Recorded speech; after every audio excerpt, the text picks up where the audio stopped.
enjoying this content, hit that follow button. Make sure notifications are on so you know I'm going live. We do this 7 nights a week. We got people arguing about random shit like this. 7 nights a week, or either on here or on YouTube. We always got some content for you.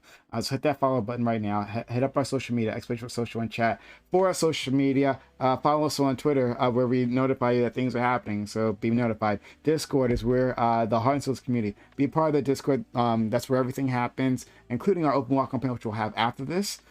So if you want to be a part of everything that we do here, be a part of our Discord. And finally, YouTube is where you'll find the VODs. Like, comment, subscribe, consider becoming a YouTube member by hitting that join button, supporting us that way as well. Thank you to the people who are out there. All right. So we are going to move on to our next topic. Here it is. Couples have been progressively delaying the age in which they start a family.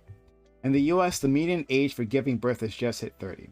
The main reason given by women when asked is that they are waiting to achieve economic stability. This is a positive development. Would this indicate that our population is being more responsible with their family planning? And if this is a negative development, what can we do to reverse this? All right, we'll start with Top Dolphin. I don't know. I have really weird feelings about this because when I was younger, I always thought that people had kids at like 30. And then I was like, your 20s are supposed to be time to have fun. And then like 28, 29, you get married, you wait a few years and then you have kids. But like, it seems like that's not the case for a lot of people in a lot of places. Like people get married like when they're 18, 19, 20 and have kids right away. I think that it can be signs of both positive and negative things.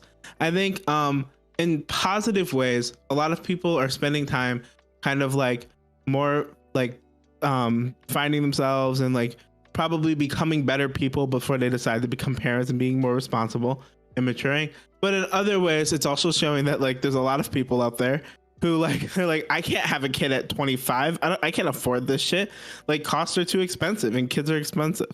And so while I think like you kind of have these two forces that are both kind of pushing the age off for bad, one for a good reason, one for a bad reason. And I think we definitely should probably try to alleviate some of the financial like struggles like of Americans and stuff like that. We shouldn't prohibit people from having kids because like kids are expensive necessarily. But at the same time, I don't think it's necessarily bad that people are waiting because it's probably leading to people being better parents, although who knows. Scott. Yeah, so I think it's definitely a bad thing. You know, we can talk about like the responsibility of having children, but I think the data really clearly shows a really rough trend and how this is really bad for our society.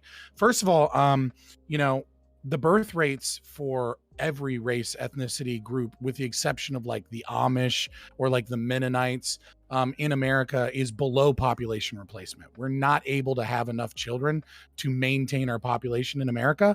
The only reason our population is growing is through immigration. So if you are someone that believes in the continuance of the human race, and also from an economics perspective, you know, if you're having less and less babies, it becomes more and more expensive to support the elderly.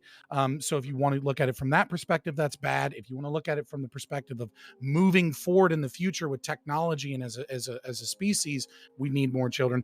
But also the health of the children and the health of the mother, all of the statistics show that it is a very, very, very bad idea, both from a relationship perspective and from the child's perspective and the health perspective, to have women after 30, right? So for example, you know, if you know, if you're under 25, it's a 1 in 1250 perspective of chance about Down syndrome, but 35 it's 1 in 400, over 40 it's 1 in 30.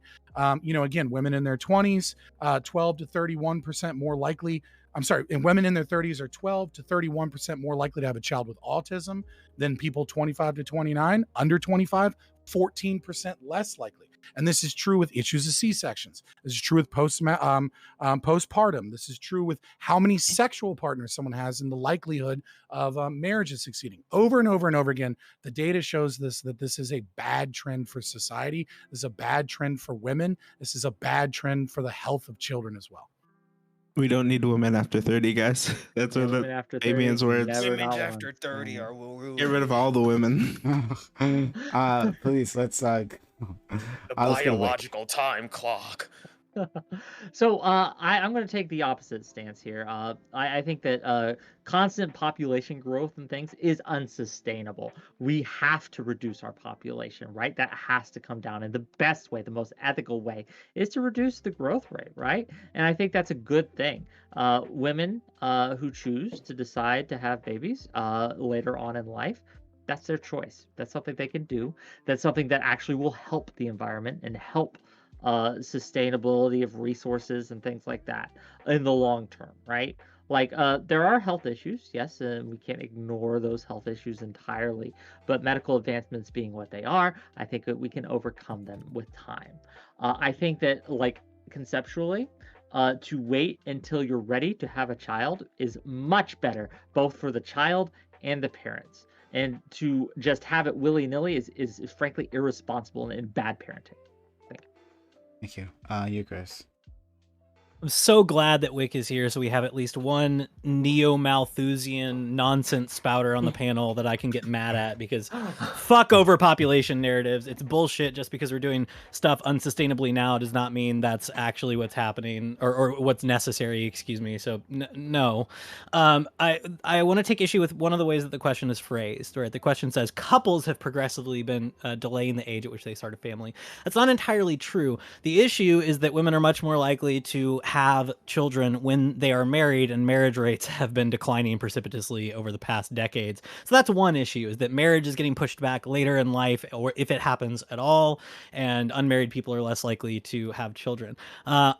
There's all sorts of arguments that we could have about like all this health stuff, about, you know, having children later. I think one of the biggest problems is that there's actually a gap between what women want, how many children they report ideally wanting, and how many children that we're actually having on average. There's a fertility gap between what they're actually able to have and what they want. That's a problem, I think. Like, I think it would be nice if women had the resources, the financial and social and cultural resources to have as many children as they want to have, and felt supported in making that choice. So yeah, so I think as far as things like, you know, supporting people, like supporting people who want to have kids. Yeah, babies are awesome. Pay people to have them. Expand the child tax credit. Keep it forever. Do all of this stuff. Yeah, let's make it more financially feasible to have children. Let's also value children more than some people do currently, and let's value women who want to have kids and even stay home with them more than we do currently. In fact, maybe we should value that as a form of labor, as you lefties like to talk about. Yeah, it's hard work. It's a lot. I'm a statistical anomaly. I was relatively young when I got married, relatively young when I had a baby, and I think it's awesome, and I want lots more. So yeah, again, screw overpopulation narratives. Yeah. Fam, keep fucking. Fam, thanks for for reminding us that. And Eucharist is part of the Quiverful movement. And he's demands more. Hell yeah, brother. But actually, just quickly, you talked about the phrasing of the question. I actually did that very purposefully, and because I thought the phrasing of the story that I linked to you guys was weird. So we'll talk about that later on, though. But Layman, please. Yeah, sure. So yeah, first of all, I agree with everything Eucharist just said. Everything Eucharist just said is based. So like, if he has an opinion on that, everything he said is an opinion that I also have. I believe that everyone should have children at some point in their lives, and you know, if you can't, you know, adoption is an option, and that's good too. But of course, you know, that doesn't address what Fabian mentioned, which is the birth rate issue, which I'm a little doomer on the birth rate issue, but again, totally agree with Eucharist. We should be, you know, trying to provide as many sort of pronatal incentives as we can. But you know, when it comes to the question, you know, I intend on having a child, hopefully someday. When my partner and I were both settled in our full-time careers, we've been living together for a little while. That's probably not going to happen for us until I'm in my early 30s and they're in they're like late 20s or so, roughly. So I'm going to be within that age demographic. And so I think that it is optimal to still like wait until you are in a more financially prosperous situation, so you can ensure that, you know, the child that you have is going to have a maximal quality of life for sure. And you know, that takes personal fiscal responsibility and making sure that your finances are in order and that you're able to communicate with your partner accurately on all your finances and stuff. But it also means that you also have to do things to address things like cost of living. For example, in North America, buying a home is becoming ridiculously expensive because of a lot of government regulations imposed by municipalities, zoning regulations, and all of this stupid red tape bullshit that is making housing very unaffordable. You can't have fucking kids if you can't afford a house, and that's going to keep going. That is going to keep skyrocketing up and up and up if we don't address that soon. Some states in the US have, which I think is really good. Nowhere in Canada has meaningfully yet, which pisses me off. You guys can take the W for that one. Yeah. And of course, like Eucharist said, subsidizing, families and childcare and stuff is good too. I don't think it's going to rise us above the birth rates at all to do policies like that, like Scott kind of alluded to earlier, with that being an issue. Because if you look at the countries that subsidize like families and childcare the most, they're still in that situation too, if you look at like the Scandinavian countries, for example. So I don't think that the pro-natal policies are going to solve that issue, but I do think that they're solid incentives, and we should be providing those incentives to society, because the family is the bedrock of society and people need to have kids. So yeah. Go those, please. Rest in peace, Kevin Samuels. I love hearing a Kevin Samuels take about women on a panel at, what time is it? At 10 p.m. Man, what a cool guy. Rest in peace to that king. Having kids is expensive. It's something like $200,000 to raise a child from birth to 17, 18. That's ridiculous. And like I think it's like a third of that goes to housing alone, and then like a quarter of that goes to food. So if you have the conditions where you have a home that is stable and you have nourishment conditions that are stable, then you have a good opportunity of raising a child.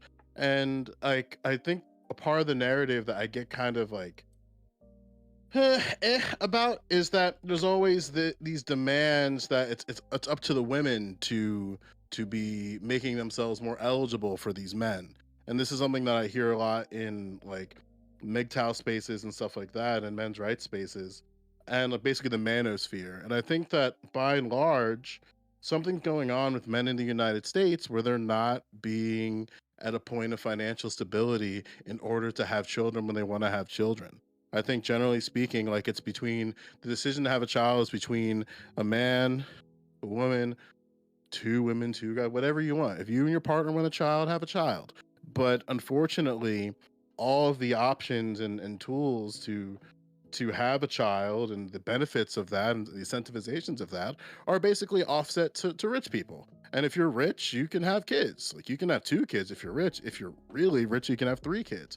And then like we vilify and demonize those who have more, who don't have the economic conditions. And it's like, hang on, like if we care about these children, then we have to make sure that they're taken care of. And this is a creation of our own making. So like we're going to have to find ways that these kids are financially taken care of.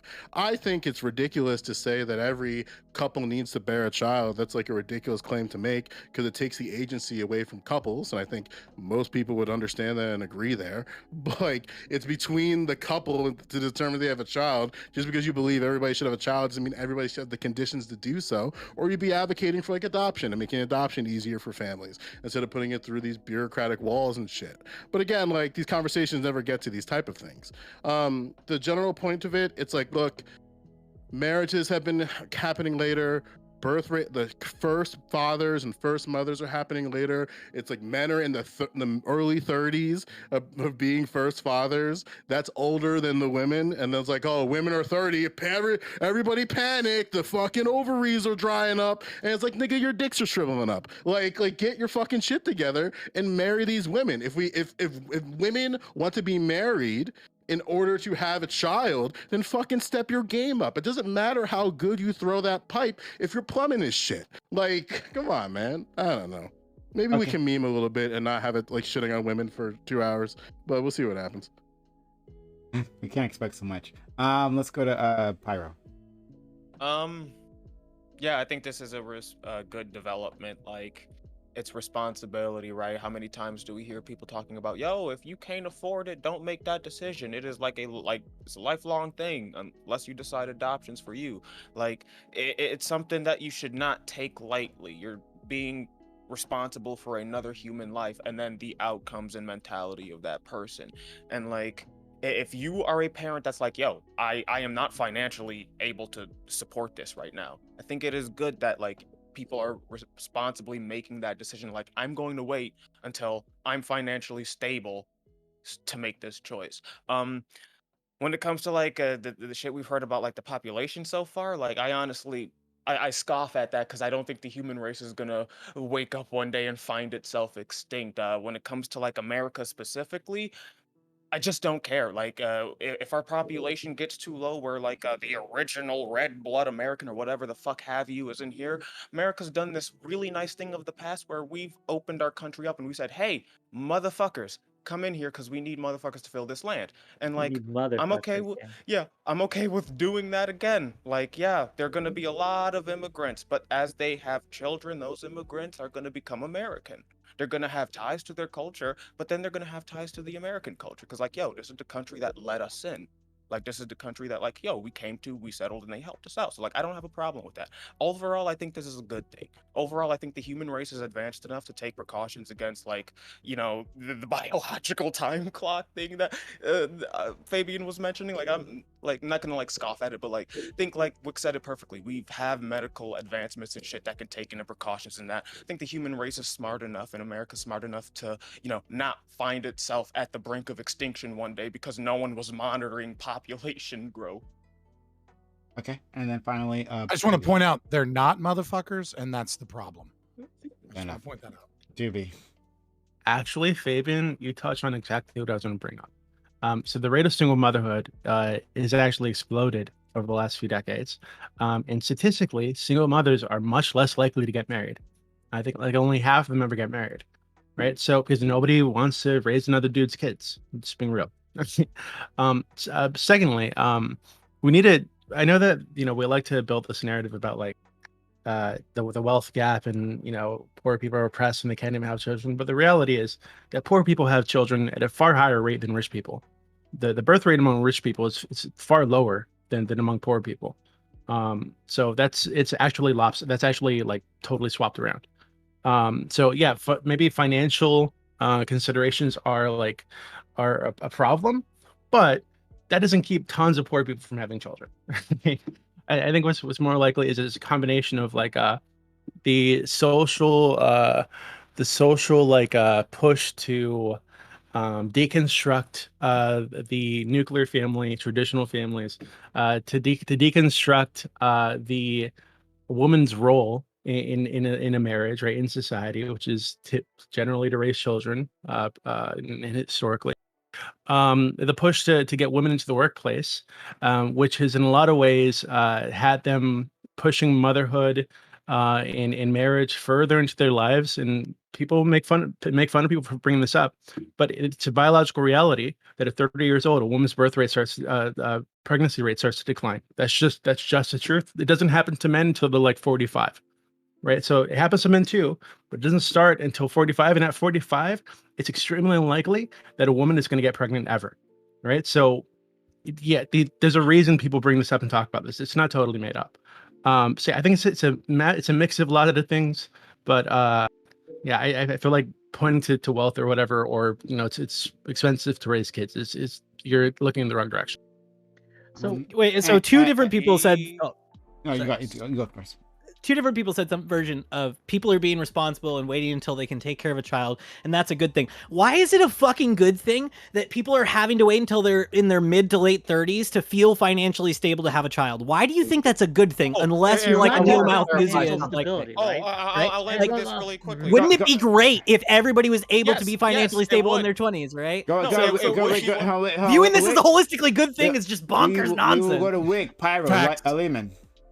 Yeah, no, I understand that, like, in an ideal utopia world, yes, everyone would be at any age they so choose financially stable. But we do not live in that ideal utopia world, and it would Right, be our silly parents to did. treat This reality. is like, a couple well, a lot of- decades look, ago. What the This fuck? utopia was Yeah. our parents. But this idea The that utopia was everyone should Gen have X. kids, this idea that everyone should have children is silly to me. I It's want people to have as silly. many kids as they want without feeling like the world is crashing down on them and they can't afford it. That's what I Because want. the more That would people, be I don't the care. more Nick, I don't potential care if you children never there have is. kids. Right? I want And so if women who want more if kids parents currently to decide- have that if many kids and people feel like are they can financially do it. deciding- That's what I want. Based. If people are deciding because they look at their situation and say, hey, look, society's shit right now for a whole host of reasons. And hey, maybe I don't have the emotional maturity, right, that I need to have a kid, because that's a huge deal. When you have like 18-year-olds or even younger having kids, it's not a good thing overall.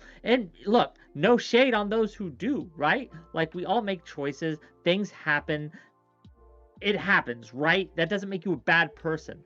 But ideally, we should wait till we're more emotionally responsible, that we are more financially responsible. And if the society as it stands right now shows that you can't be emotionally and financially responsible till you're older, that's a good thing. It's a good thing to be responsible with parenthood. Is a good thing, and to act like it's not, into this wild, like, topsy-turvy world, like, Okay. oh, Nobody black ever and said white, good is that. evil. Nobody said that. Wait, play no, with the ball? no. He Can I play said with the Wick. ball? Prime said Wick, to Pyro, then Layman. So like instead me, then Layman, and then like whoever And Prime then- wants to add. I'm Pyro now. We're all Pyro. And then Pyro. okay, yeah, go ahead, Pyro, Layman, Eucharist has his hand up, that'd be nice. And then Joe. Like, Layman, not Layman, sorry, Eucharist, my response to you was like, I agree with you. I think that it is kind of ridiculous that people feel like they have to wait.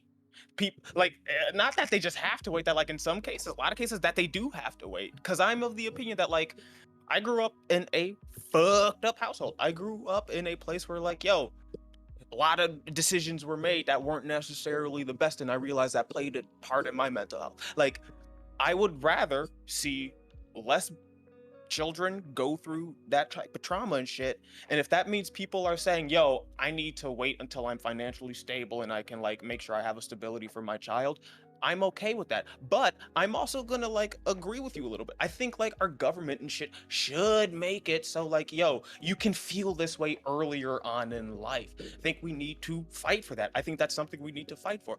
I'm just not of the opinion that like in this fight, we just let it happen and then like let, you know, these children suffering be the thing that pokes us into saying, yo, government, get your ass up and take care of us. Because like, I don't want to see children have to go through that. Okay, but that's not really the issue though, because people who aren't financially stable are having more kids than people who are financially stable. He's right. Right? True. So like that's not, it doesn't seem like that's actually the problem here.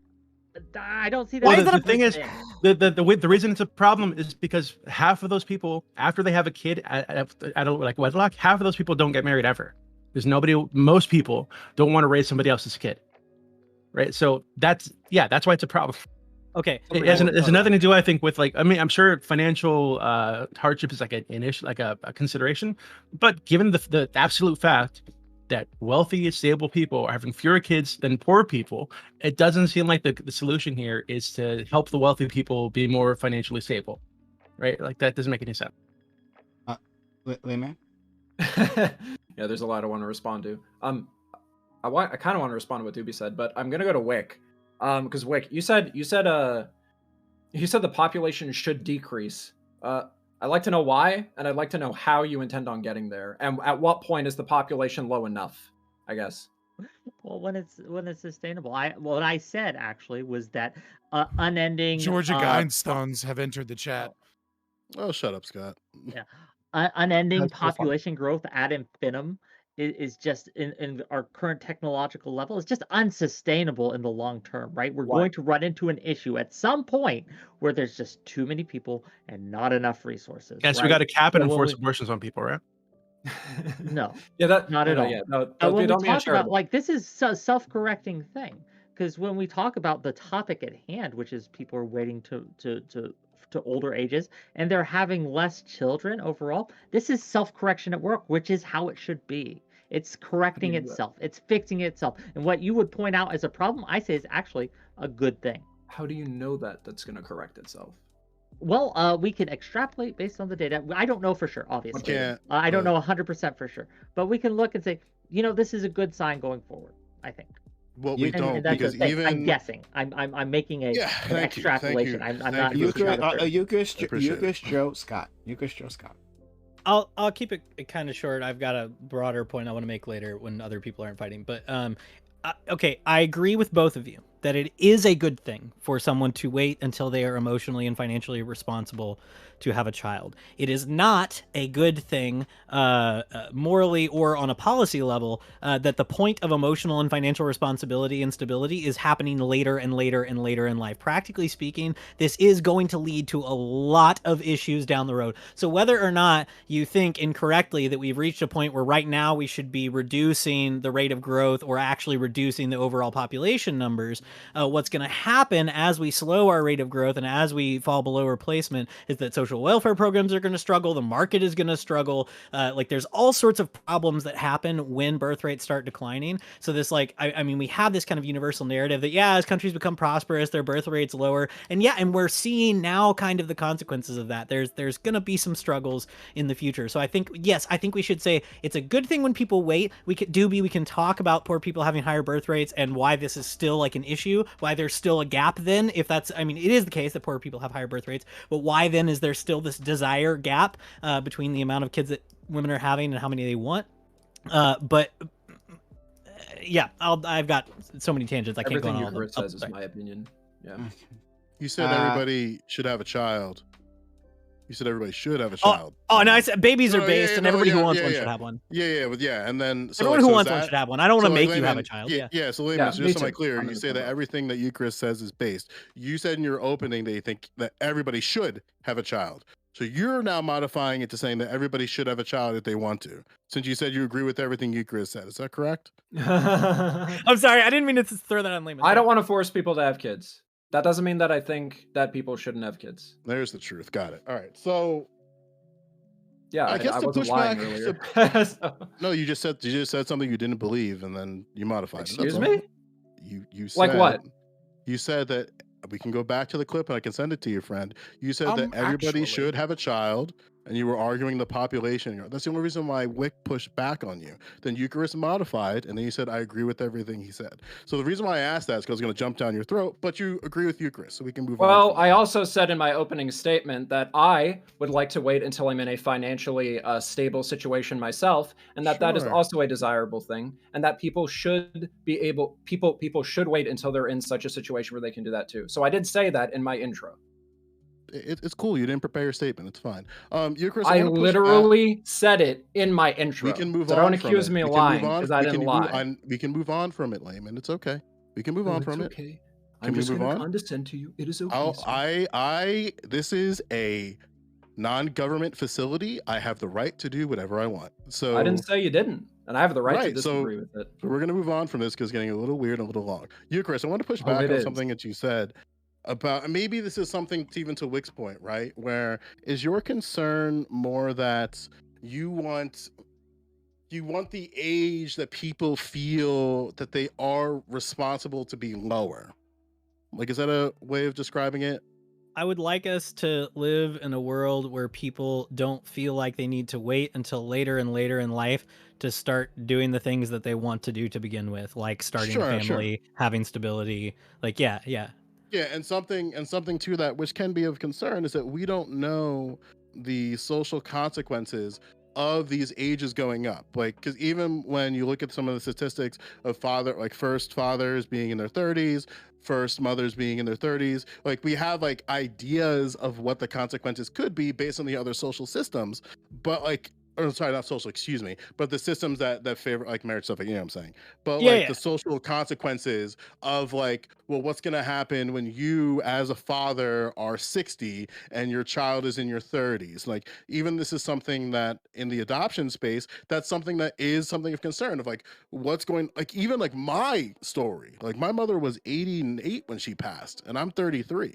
So it's like there's a lot of things socially that I have to navigate with as as someone who was in their 20s, because my mother had a heart attack on my 21st birthday and didn't really recover from that, and like having to deal with these things that usually young adults don't have to worry about until they're in their 40s, until they're in their 50s, about like, this is how funerals work when you're in first of kin. This is how you deal with just like not aftercare, but just like the healthcare system with geriatrics. Like, this is something that is something to consider. And then also like the big question, I think, for a lot of people, and this is where I think like the first like the parent route is, I don't fully like ascribe to this, but it's like as somebody who bears children, you kind of have a question like, who's going to care for you when you're sick? and like a lot of times that's offset to your children. Now granted, like people can feel however they want about that, and that's like a totally different conversation, but I guess like the point I'm trying to make here is that like maybe there is or there are ways that we can help improve the conditions of people so that this number could maybe trend downward. Granted, this has been trending upward since the 1800s. So this number has been like gradually creeping and creeping and creeping. So like I don't think like what we might see in terms of changes might not happen for another 30 to 40 years of like the age like dropping back down to the mid 20s or even the early 20s. You know what I'm saying? Mm-hmm. Yeah, no, I it's a long-term thing. Yeah, but I agree with you. I think the preconditions are kind of more important, right? Like setting up a world where more people are, able to form families, able to have a stable income, stable existence. Yeah, I think that's really important. Yeah. So yeah, I think something I don't know if we disagree or not. I don't know. Yeah, So I have a I question, don't know. real quick. Let's go to Scott and then Wick. Yeah, so it's very interesting because I wasn't expecting someone to actually be an anti-natalist on the panel. I was just kind of assuming that we would all assume that like babies and population growth is like good. So like, I mean, one thing that I want to point out is that like before the COVID relief bills, the Congressional Budget Office, attempted to like kind of look into the future to base off of current spending and entitlement spendings. What will the debt be like? Just purely based off of what we already have to pay now, regardless of tax increases or decreases. And what they found is that by 2050, we're going to be $121 trillion in debt, and that we're going to be just under over 2 times debt to income GDP ratio. Right? If we stop having children, right, at a higher and higher rate, we're going to need more and more and more. We're going to need massive amounts of immigration to even be able to pay, presumably without skyrocketing inflation, like this much entitlement spending in Medicare and Medicaid, Social Security and things like that. So even if you're taking it from like a consequentialist kind of like outlook of like, what are we looking at in the next 30 or 40 years, then you recognize that like we have to do something about the dropping birth rates. Furthermore, we see birth rates decline and increase based off of economic upturns and downturns. Except something really strange happened after the 2009 financial collapse when it recovered. We didn't see a recovery in the birth rates. We saw a steady decline despite economic activity and despite the economic conditions actually getting better. Obviously, now we're kind of in another downturn with inflation and producer price index and things like that. But when there's something happening here, and it's not just women waiting later. It's not just relationships. It's likely also microplastics in our food that are drastically reducing the fertility of men as they get older. And as we wait, men aren't going to just be the guys that stop being infertile at 45 if we don't change the way that we dump plastic in landfills. We don't change our usage of paper products and paper cups with plastic lining and a lot of other things that our modern conveniences give us. We're going to be looking at a scenario where men are going to be getting more and more infertile. Women are going to be waiting later and later in life to have children. We're going to have skyrocketing autism, and we're going to have lots of issues in our children if we don't actually fix the situation so that people can have children when they want to have children and so that the culture can do it. But at the end of the day, I don't know. I don't like it, but maybe the Republicans will make, abortion illegal in the entire country, and then the birth rates will go back up and we'll all be fine because there's no more abortions, and, maybe that'll fix everything. But apart from that changing, we got to do something. Okay, so I'm going to make a statement here, and I want you guys to wait before you go off on me because initially it's going to sound a little weird, but bear with me, please. I don't think that everyone who wants kids should have kids. Now, I think that there are a lot of people who just are not prepared, who are unfit to be parents, right? I just think that's true. Now, do I think that the government should do anything about this, or we should put any policies in place or anything? No, I don't. I think that that's far more tyrannical. But when we talk about like on an individual level, like what choices you should make, I think people should take more time to consider, like, am I really fit to be a parent? And a lot of people just aren't. And that's okay. That doesn't make them a bad person. But this idea that everyone who wants kids should have kids, I think falls flat on its face. I just don't think that's true. So first correct thing Wick has ever said. Wait, so I'm pretty sure. So maybe everyone who once kids have kids. Maybe that's like a bit of an exaggerated statement, but I believe the sentiment that was kind of put out there was everybody who wants kids should have the economic conditions to be able to have kids, right? Yeah, I'm not gonna go No. through and make a moral judgment on each person who's fucking and decide if they should be using rigorous protection or not, right? Like, Completely agree. I'm not a eugenicist. I don't think I can decide in advance who deserves to be a parent and not. Yes, Wick, I agree with you. There are people who probably shouldn't be parents and probably shouldn't be making babies. But like you said, this is not something that we can adjudicate at a policy level, right? So yes, we can baseline agree. There are people who probably shouldn't be parents. I'm sure some of us on this panel could come up with some really great stories about some really shitty parents that we had. But like, I'm not sure how that bears on the broader conversation, which is what we're dealing with right now is a world where women are having fewer babies than they want for various reasons. We need to figure out what those are and why, and if and how we can fix it. And like, I think that when it comes to limiting people's choices, right? Like the world limits your choices. It just does in a lot of ways, right? And when it comes down to again, I wouldn't advocate for any policies or anything to lower birth rates, right? I don't think that's true. I think, but I would also be skeptical of policies designed to incentivize birth rates. I don't think they're necessarily bad. I think they can be done well, and I do think that we should have more support for those people who are in poorer circumstances who do have kids, right? The society needs to support them more. That's correct. What But policies the do you purpose think for would? that, Sorry, I didn't mean to talk over you. it's fine. Sorry. But the purpose for that isn't to incentivize a higher birth rate, in my mind. The purpose for that is to care for those who are already in the world, and I think that's a next Okay, so if we find though that those policies that you support do tend to make people more comfortable having kids and they have this increased effect on the birth rate, do you think those policies are bad now because they have that? Or No, is it just but like it does- no. if we intend to increase the birth rate, they're bad, but really if we just say we intend Well, to just I take think care of that people who already intending to exist and it has the decrease the birth rate- consequence of making like, more we look- babies. Yeah, like when we look at like there are problems obviously to declining birth rates, an aging population and things like that with not as many people care. These are problems, yes, but there's also problems to ever increasing growth rates. To that also puts social strains, social pressures, different. There are different issues that come along with that, and it's a pick your poison kind of situation. Social right? strains Like and what? social pressures that might lead us to innovate and do things in more sustainable ways that we're currently not. We currently live in a I world mean, where but we're that- able to that- do that things can in be really said the shitty other way ways around, and not too. face the consequences yet. When we have more people, guess what? We're going to be forced to buckle down and figure our shit And out when we real have more fast. people, I we're think gonna that's be forced to awesome. buckle down and fix those issues. Like this innovation argument cuts both ways. When we have the problems that come about with You can't innovate an it does lead to non-existence innovation. of people unless you just want to start cloning people. I don't know. Maybe we're an Yeah, iRobot. potential doesn't exist if no one's I, there Robot. to fulfill it. What? We're not talking about no one being there. We're talking about Okay. like Less people. a Talking about few birth percent less licenses. people. We're gonna wake moving up away one from day the. and Well, stink. from the Nick, top. something.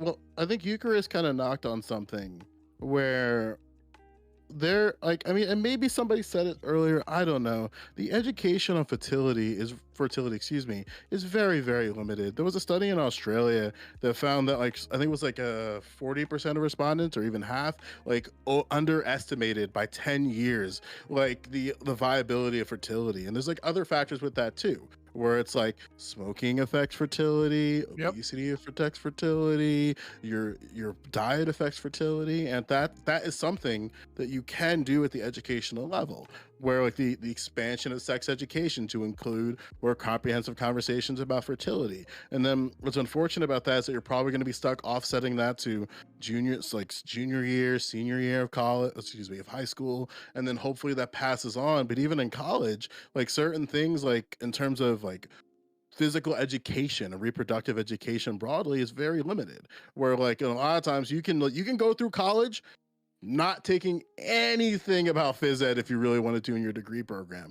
And when in reality, like if we're trying to produce better workers in society and better people, and we're like, if we value like family construction, then we probably should expand the education on fertility so that you don't learn about these things in post as like 30-year-olds, 40-year-olds as you're preparing for a family. Like Joe these things Lewis, should probably be talked about soon. The What's up, honest Scott? question.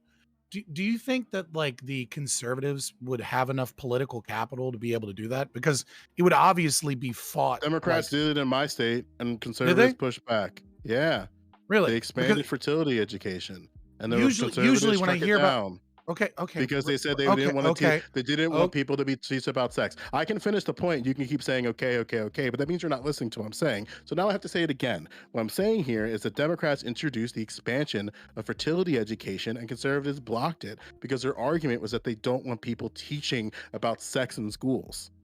Yeah, if you get a link, could you send it to me at some point? Because I'd love to read about that. Because I usually hear it was the most recent You can just look up Governor Murphy's speech on the expansion of education. Like this is this year. So can I? Jesus Christ, Joe Lewis, relax for just a second. I'm not You coming. were the one interrupting me, and now we're okay. So we'll start. He asked you a question when you were finished. We'll start the trend now. I'll start now. I'm sorry, Joe Lewis. There is a oh my God, there's a latency delay. There's a latency delay, and I can't. It's delayed. I've yet to be able to finish my question. Okay, go. Because what I see more often than not is that when fertility is taught. Which is interesting. I hadn't heard about, GOP and conservatives blocking fertility discussions. I'm sure it was part of a much larger, comprehensive sex education. It gets in sex education. Yes. Yeah.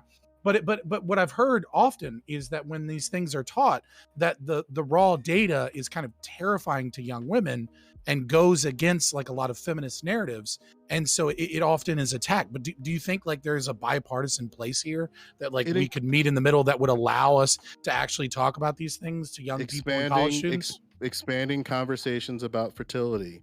Like that's just the simple. I don't know what you want. Are you saying that you think that like it needs to have another word for it so conservatives will accept it? Can I please go? No, the exact opposite. So that feminists will accept it and won't be pushed out of education. What are you talking about? Like, I can make up a character too and say that they're arguing it, but I don't see these feminists arguing about the expansion of fertility and arguing against that. Like, unless you like, okay, well, but Joe, you're also unless you can articulate exactly what their argument is. Like, we could talk about that if you want. But Joe, you're also lying. You're also lying about what happened in New Jersey. Because the reason Republicans had an issue with that wasn't because they were upset about fertility or reproduction being spoken about in the classroom. It was because they were upset about specifically gender identity and sexual orientation in the classroom. Both those things have nothing to do with fertility. It's so included in fertility.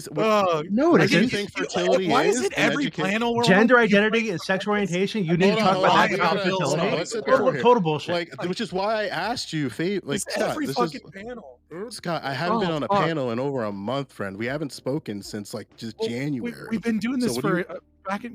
We haven't spoken since January. Wait, hold on. Every time earlier, on a Joe, panel with you, Joe, you said that the Democrats introduced a bill to educate about fertility. You're bullshitting because that's not what that bill was about. Okay. And I said the objection was because they don't want people teaching about sex in schools. I yielded that point. Bullshit. Bullshit again. Not sex, sexual orientation, and gender identity. Not sex in schools. And the thing that I asked, these are different things. And the thing that I asked explicitly, and this is to Scott, is that do you think that there should be a separate education curriculum for fertility that's separate from physical education, but included you can talk about it in sex ed. Yeah, what the Republicans are upset about was gender identity and sexual orientation being spoken about, not reproduction, not fertility, not any of those things. I think in general, so what do you think, Scott? I think in general, the more segregated issues are, education, like omnibus bills, et cetera, the more likely that we're able to get things that a majority of people want. Like, I'm not pro-democracy or anything, but I think more often than not, when you put together legislation or you put together policies, there often seems to be more room for poison pills. So yeah, I would probably agree that like separating those two things together might be more practical. Just like spending bills, where like there's an omnibus bill and it's like it's hard to get pushed through because there's things that other people don't like Doobie brought up, right, when we're talking about sexual orientation and teaching about gender identity and things like that. It becomes a poison bill. Sure, but then the problem here is that these, like, you don't legislate this at the state level. These are done at the level of districts. So when it finally comes to when the rubber hits the road of like, this is what we're looking within the curriculum changes, we want to include the expansion of this, and then you get the opposition of like, well, they're just trying to sneak this in to teach about gender and sexual identity. And then it's like, hang on, that's not what we're doing. And even superintendents say that's not what we're doing. And then unfortunately, to your point, governors and state legislatures don't know what to do. So they try to like make some type of superficial legislation to try to address the problem, and it tends to be insufficient. I think we're in agreement on that. Doobie, you can respond, Mhm. and then does anybody want to jump in? Okay, so yeah, Joe, I think you're being totally dishonest about all that, but we're going to leave that alone for now because I think something else you said earlier is really interesting. You said that fertility education and people overestimate the length of like viability or like fertility for women, right? Yes, it was a But study in earlier, Australia. please, I'm not done. Yeah, I know. But earlier, when Fabian brought up the biological clock, right? You guys all laughed. All made a joke of it as if it's not a real thing that people should be concerned about. So you guys actually contributed to that misinformation, this miseducation that people have about the biological clock and about how long women have to actually settle down and start getting pregnant. Wait, I time out. Hold on, that's Joe. not what happened. Time out. That is what Hold happened. on. Wait, Doobie. I gave You can that respond. to him, You can respond, Pyro. You can respond. I gotta go to the bathroom. So you guys keep going. No, you're good. Like I gave that to Fabian. Like I laughed it off because like for me, when I think about like sex and reproduction and shit like that, that is not a big thing for me. And the reason I gave is because like Wick said earlier, like it's not because I'm a dude. It's because we have medical advancements that can They're not very compensate good for these things. Like, no, the medical advancements. No, the medical advancements have made the situation worse.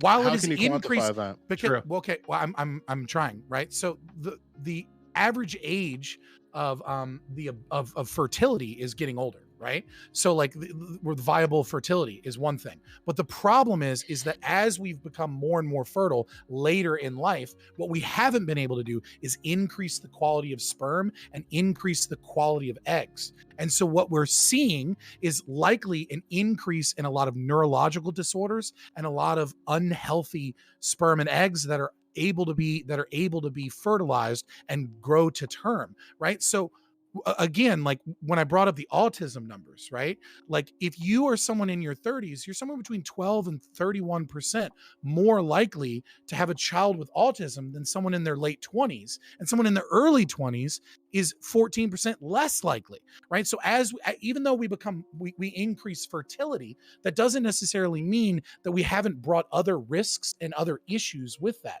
And so like the idea that, I can have a child later and therefore I can push the time window of when I want to have a child isn't necessarily like a one-to-one thing. And that's what I was trying to explain in the nuance, which is like fertility information. And a bunch of people were like, stupid arguments. And it's like, this is why we can't talk about fertility, because apparently I'm Kevin Samuels for just talking about scientific information. The thing I was specifically laughing at was that you made a it was a misspeak, obviously a misspeak, and it was funny. You meant to say women shouldn't have children. Yeah, after okay, but 30. that was part of it. We shouldn't have women after 30. That was part of it. Funny, but to be clear, they were making fun of him specifically for bringing up the biological clock thing. Yeah, but I was making fun of the misspeak, to be frank. Because people have different priorities. Like also, I never said biological clock, not once. Yeah. Okay. I just talked about basic data and like, what are we going to do? You just said like the older the parents are when they have kids, like you're just more likely the child is more likely to experience like certain health problems and neurological conditions. If you can even have kids, because even with medical advancements, it's extremely difficult. I was just saying that's what he said. It's always been difficult to have a child like off the rip. Like it's not something that even when you don't do that. Like after a certain age, it becomes much harder for women. After 30, it declines significantly. If you've talked to anyone, and what you said was true. These two things can be true at the same time. Having a child is hard. Do you agree with that? Okay, but you're totally distracting. So having a child can be hard for some people. But what we're talking about specifically in this case is after 30, for women specifically, it becomes much harder. Naturally, biologically, it becomes much less likely that you're gonna have a child. But men this doesn't happen to men. This doesn't happen to men. Wait 1 second. This doesn't happen to men until they hit 45. And at 45, as a woman, you're probably not going to have kids naturally whatsoever. But the age of first fathers is also increasing with the age of mothers. Not to 45. And men are still higher. Okay, two things real quick. Number one, two problems at once, not just women. fair enough. Number one, I think we need to get the director of Ghostbusters in here to gender swap some people because it feels a little weird. And it's a panel of all dudes talking about women's fertility. Yeah. But also, like, No, Follow the absolutely wizard not. of yeah. Like, I Follow need- the wizard I of need- No, Whedon. it's Shut not the weird. I fuck need up, some- like, I need the some same- Hollywood gender swapping in here, like to take place. But like, no. Who would like, play Prime is the question. Oh God, it would be. Wait, hold on. To be clear, all of this. Wait, Fabian. The reason, Scott. The reason it's But not I'm weird. just curious. No, It's all these. talking- Wait, please, Scott. Well, I I need to say said this. two things, and then I said the one thing. as a I joke. promise. I I'll just throw it wanna to you. say the I'll throw it to you second really thing. quickly. No, real quick. Oh real God, quick. I hate you. I'm just curious. Like, are Eucharist and I the only parents here? Is there anybody else here that's a parent? As far as I know, yeah. Okay. Yeah, Doobie's in the chat. Like, there's little Doobies running around. Absolutely. Like, Allegedly, I don't know. Any Little tadpoles. tadpoles running around. you Right, gave them no Doobie. contact information. Right, so Fabian, your fucking name, Scott. The reason it's not weird is because I think that the driving force behind a lot of these cultural changes that we've been discussing and the impacts of these of which we've been discussing is men wanting women available. Both in the workplace, the bodies in the workplace, right, and also the bodies available for sex, right? So I mean, they, it's so a they ton of things. Like, if we want to talk about Yeah, why, so- like, we could talk about birth control. We could talk about Yeah, abortion. more access to We could birth talk about control, yeah. no-fault divorces. We could talk about child support. We can talk about all of the state incentive structures that push relationships out of the window, which is why people are not actually having children. It's like, there are accidental pregnancies and unwanted pregnancies that occur younger, but most people are not getting married. They're not getting together. And when they're not married and they're not in a committed relationship, they're not planning to have children. And that is being pushed further. And there's a ton of whys here, right? But the topic is this good or is this bad? And I think the data unequivocally shows, no matter what angle you approach this from, it's not good for us. The only way you can approach this is with a nihilistic Malthusian argument that, like, we shouldn't grow our population because the environment, or like some neo-Marxist bullshit that, like, the material conditions or like the amount of like wealth that is on the planet is a finite amount of wealth, which is another bullshit argument. Like, if you want to save the planet, if you want to save people, if you want to save our economy, and if you want a better, happier, healthier America, people should be having babies, and we got to fix this. Yeah. 100%. Go ahead, you guys. Yeah, I think. And then, Speaking of like other reasons that people might not be having kids, I wanted to go back to something that Wick said about like our motivation for policies. So a lot of the policies that I think I support, that I think are like pro-family, I'm not saying they're necessarily going to lead to higher birth rates, right? So places like Scandinavian countries that have things like parental leave that I like, things like healthcare services that I like, have very low birth rates. Some of them do. There's exceptions, there's outliers. But like, I'm not saying that there's like a one-to-one, like, yeah, we should enact these policies and it's going to cause our birth rates to skyrocket. But I would support them either way. I think they are ultimately pro-family, and I think other things that I was mentioning at the beginning, like I think we should just culturally value women who want to stay home with their kids more, or I think we need to create a world where women don't feel like they're sacrificing their profession for their children more, right? I'm not saying that these policies that I support are ultimately like for the goal of increasing birth rates, but I think in a country like the US and other places on earth where there are women who report wanting more kids than they're having, it probably would increase the birth rates, and I think that would be awesome. I'd also like to say, Eucharist, too, just to that point really quick about Scandinavia, is that like some Scandinavian countries are also just culturally inclined to, I guess, value like their own, I don't know how to word this right necessarily, but like sexual autonomy, I guess. So like in Denmark, for example, they have a very, very sex positive culture. And that might be the reason why, is because they value that like individuality more and they want to have that freedom more. And so they might be more inclined to do that there, which is why you might see lower birth rates there too. So there's all sorts of cultural, reasons why too. birth rates might be low. One of them is delayed marriage and economic and all this other stuff. Yeah. So Yeah. I think you're right. Yeah, 100%. I just do not see lower birth rates as this crisis, right? Like Scott talked about a lot of these data, this data, and he has, and yes, there are problems with lower birth rates, but again, there are problems with higher birth rates too. There are different stresses, they're different problems. They need to be tackled differently. I do not disagree with Eucharist when he says we need to support families that exist. I think we do. I think that society needs to have more programs and social safety nets when you do have a child, right? And that you can feel supported. Again, all it comes down to is this idea, this concept that's put out there that the end, like that it is a net good or an always a good thing. And as Layman said originally, he should have everyone should have a kid, and that everyone who wants kids should have a kid and as many kids as they want. All this, I disagree with strongly. Okay. Yeah. So, Eucharist brought up at the very start, like how I worded the question, and Yeah, I wanted to go back to this. Yeah. And so I worded it as couples rather than women. So like the article itself that I sent to these guys was about women specifically, which I thought was strange because true, a woman can decide whether she wants to get pregnant or not, like, or at least stop her pregnancy. But like to start a pregnancy, you need another part in that, right? Like you need a couple to do this, right? Very few women use IVF or anything like that. So it was weird that they only looked at that from a woman's side, because men also have a say in this, and saying, yeah, I actually don't want to have kids at this point in time. I actually want to wait for maybe the many similar reasons. So I wanted to look at this more from a couple's perspective rather than just a woman's perspective.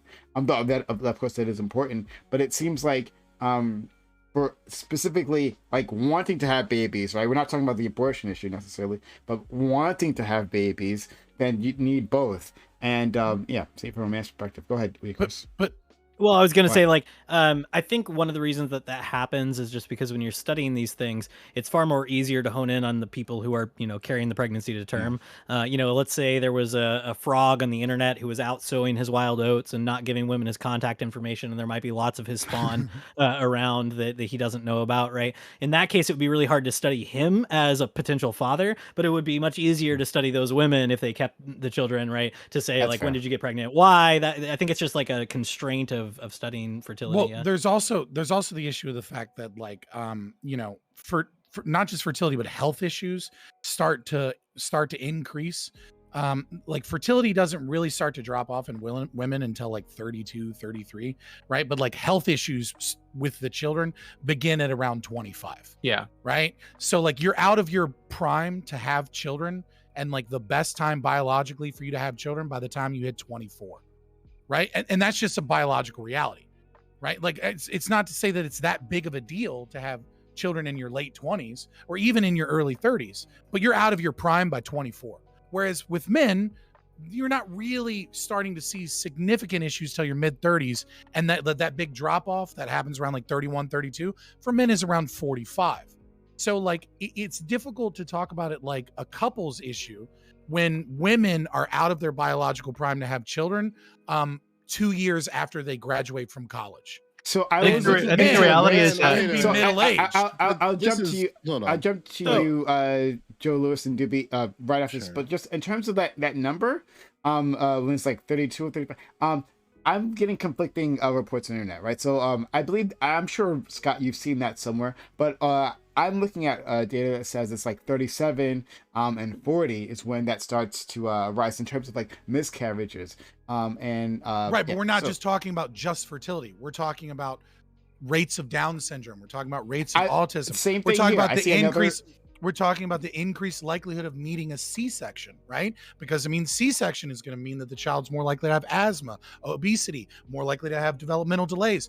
As women get older, it becomes more and more difficult for them to breastfeed. So breast and milk production is going to be more difficult as they get older. There's a confounding variables, right? So I know, and I hear you, but like I'm saying, even with the Down syndrome one, because I literally have a graph on that too, and it shows that like yes, it increases. It increases from like almost 0% when you're in your 20s to when you're 40s, like just under just over 3%, right? So it's like it's tiny.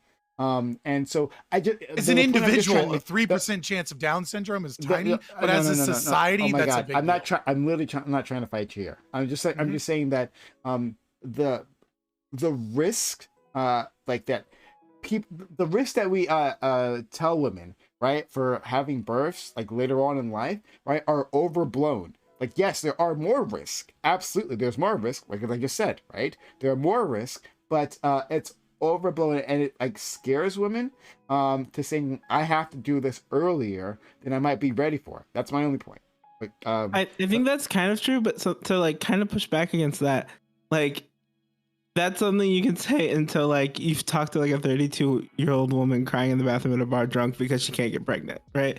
Like she there's might a not be lot able to of get pregnant at like 28, so from what I remember in school, I believe the area where they say it starts to drop off pretty heavily is like 32 to 35 for women. That's where it like starts, right? And I think that like I think that like a lot of times on one side of the conversation, we get this, you're not having kids at 23, like you're a degenerate, right? Like I remember like I had a lot of I lived in a Christian town for college, and like a lot of the girls I was in college with at like 21, their parents aren't you having kids yet? Are you waiting too long? And I think that's like a ridiculous. But then I think on the other side, we kind of sell this narrative that like, oh, women can just wait till they're like 40 to have kids. It's not a really big deal. And like we should probably meet in the middle. That like a lot of women, especially in like their 30s, early 30s, for the women themselves, it does cause them a lot of stress. Like I don't know if I'll be able to have kids. Not only or they try to get pregnant and they have like so many problems with it earlier. And I don't think we're at the point where like I think the age it says is like 30, and I think it's to Wick's point a little bit. I don't think we've gotten to the point where it's necessarily a problem yet, but I disagree with Wick, as I think it's trending in a direction where it could become a problem. When it comes to like birth rates and like late conception rates and stuff like that. Okay, let's go to Joe Lewis. I think you want to jump in, and then was it I just think sorry, that, Wick. Sorry, I meant Wick. Yeah, like I don't know, man. I just think that like there's kind of a burden that has to be on men too as well, where it's like if we understand like if we have this idea of what women want, right? And some type of stability in relationship and some type of stability that leads to bearing a family, then we should probably have a bit more prioritization on men having children out of wedlock, and men just feeling that it's openly okay and acceptable to just have multiple partners and stuff like that. Because it does get talked about in certain spaces of like men have to like be a bit more monogamous, but at the same time, it's like we give all this like this sort of like this giant ceiling that men can do whatever they want, and then for women we keep reducing the ceiling lower and lower and lower and using stats and data to justify it, where for men it feels like the ceiling never changes. It's kind of strange to me. I think it's a society problem, so I agree with you, right? Like we can't fix a society or a cultural problem with men not being involved, primarily focusing on women. But I mean, I do think the biological realities combined with the fact that women tend to be the sexual selector, right? Like that does maybe not put more onus on women. What do you mean by sexual selector? Like, what are you talking about? Well, I mean, like of our species, they're the sexual selector of the species. Like they're the one that gets. What you mean by sexual selector? Not using the word again and saying something else. What do you what mean I mean by sexual selector of the species is that the female is the one. Sexual selector, just sexual selector, not sexual selector of the species. What is a sexual selector? You're literally interrupting me when I'm saying what you're saying. Sure. So the sexual selector is the female, because the female, at least in our species, is the female. And what it is it is the individual that chooses the mate, right? They have the primary role in choosing the mate. So how are men not sexual selectors? Because we do not discriminate at the same level that women discriminate. There it is. Right. As well as the fact that because what do you mean by discriminating at the same level? Okay, so when women are choosing a sexual, like, I don't know why you're trying to go down this role, but when women are choosing a sexual partner, right, they're choosing someone that could potentially impregnate them, right? Whereas from a purely biological perspective, men could quite literally impregnate a woman and then run away, right? Like, now obviously we have some government systems and things like that reduce this biological tendency, right? Because like we have child support and we have things like that like change that window a little bit, but it does still play a role. Yeah, the stereotype that men will fuck anything exists for a reason. Like, most men will fuck anything. I don't think that's true. If that's the case, then people will be having a lot more sex. It seems like men and women. What? Do a lot more sex. It seems like to me, like I'm just trying to go down the road that you just set, and it seems like we're going all the way to the basement. So I guess I'm hitting. You drove it down there only to be like, no. No, I'm just confused. Yeah, okay, well, hold on. Maybe it's because Joe is in like the top percentage. Maybe it's because Joe's like in the top percent of men that is a sexual selector, right? There's some men who are like Chaz that everyone wants to fuck and they get it to pick the woman. Maybe Joe's one of those guys. No, but we can A wick, we if can you just will. be cunts. But like the point I'm Or trying to wick. make here is that like men and women make decisions about who they want to have sex with. But this idea that women just want to have sex just because they want to have children is ridiculous. No, that's not what Men- he was Nobody saying. said Nobody That's not said what he that said. on the That's why panel. so I'm misunderstanding what you mean by sexual selector, which is why I asked. That's all. I That's all I'm explained saying. it to you, and then you just said Oh, no. God. I Do don't. I don't have want to to go there. explain it in like orc talk? Because like I can, and I it'll don't be think- really stupid. Explain it in don't org get it. talk, please. I kind of want The to hear. orc sexual talk. selector is the person who chooses who they want to have sex with. So, Women are the a sexual Cockney selector. accent? It's a Yes, Cockney org. yes, it's Warhammer 40k Cockney orcs. That's basically Yeah, that makes what sense. it No, I accept this. Go for it. When the woman gets a larger pool of men who will fuck them, and they get to choose more. It's that simple, Joe. It's that simple. Like that's what he's saying, and I think Thank you, King. everyone else gets here. Gets I it. just made that Like Basically, But- I mean, it's not quite right, but basically, yeah. at the Right? Like- very simplest base, women have a larger pool to choose from. Like men are like everyone's I mean, saying, will fuck anything. That's only if you're not a I Chad like still don't myself. believe that men will fuck anything. but- I PrimeCayes, think come we on. have- I think we have absolutely. preferences Let's go to for Doobie and then and like to say that like men will fuck anything is bullshit, and we know I don't think that it's is- saying that that is men will absolutely fuck true. everything, but I think what You're- they're saying is that like, okay, women, like men might not fuck everything, and men have choice as well, but men's choices are probably a little bit wider than women's choices, so women's like probably have a little bit more agency in like who they get to fuck than men do. Well, they also take more risk. They take more inherent What? risk. Both. Yeah, true. Men and women take are risks. Women take more risks than men when choosing to have a sexual relationship with someone. I would love to Yeah. see They're something. they're They're more physically like- weaker. They're the ones that are penetrated. Physically They're- weaker, they're they the could end ones up that they can get get pregnant. pregnant. Like I like, wouldn't quite go there, but I would also say that Just there biology. like there a lot of women are more selective too, on average, obviously, because this isn't like absolute. Because men are more likely to commit sexual assault, and that's something that a lot of women Yeah. are concerned about too. You know, there's like Let's shit go- like that, right? Let's go to Doobie, then Wick. Wick has been waiting For very social reasons. patiently. Yeah. Unbelievably patient. You're It's beautiful, gone. Wick. It's gone. So, I actually want to agree with Joe about something, right? So, earlier you were talking about, men also going around being man whores and not really becoming the kind of person that a woman would want to marry, right, settle down with. And I think I kind of touched on this earlier, but I think that a lot of the driving force behind the quote unquote sexual liberation, quote unquote feminist movement, it's actually men wanting to make women sexually available, right, for a longer period. Right. So if a woman's settled down and married, she's a lot harder to get to, right? If there's a goalkeeper there. But if you've taught women that, hey, they need to go out and explore and jump on a bunch of dicks and, dick hop until they're like late 20s, early 30s, and then they settle down, well, hey, now it's a lot easier to fuck a woman, right? Because sex means less, right? But then the reality is that if women who get into that mindset are far less likely to get married, far more likely to have children out of wedlock, and then those women are way less likely to get married, right? And So far more a lot of as well. so a lot of this is men, right? Being the driving force behind this. It's not just men, but but men are like a part of this problem. Okay, Wick. Yeah. Honestly, my point has came and went on this ridiculous train of who gets to choose who has sex more. I think it's pretty obvious, based even just on societal norms and things like that, that women are the sexual selectors, as they say.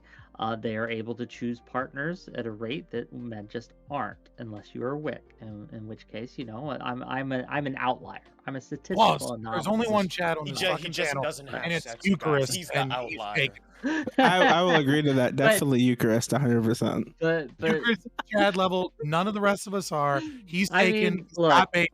He's locked down. Sorry. I wish it was ladies. me Fair that was enough. locked down with Fair him. enough. Okay. But at the same time, this is largely a societal thing where Doobie is right too, and probably not in the way he intended.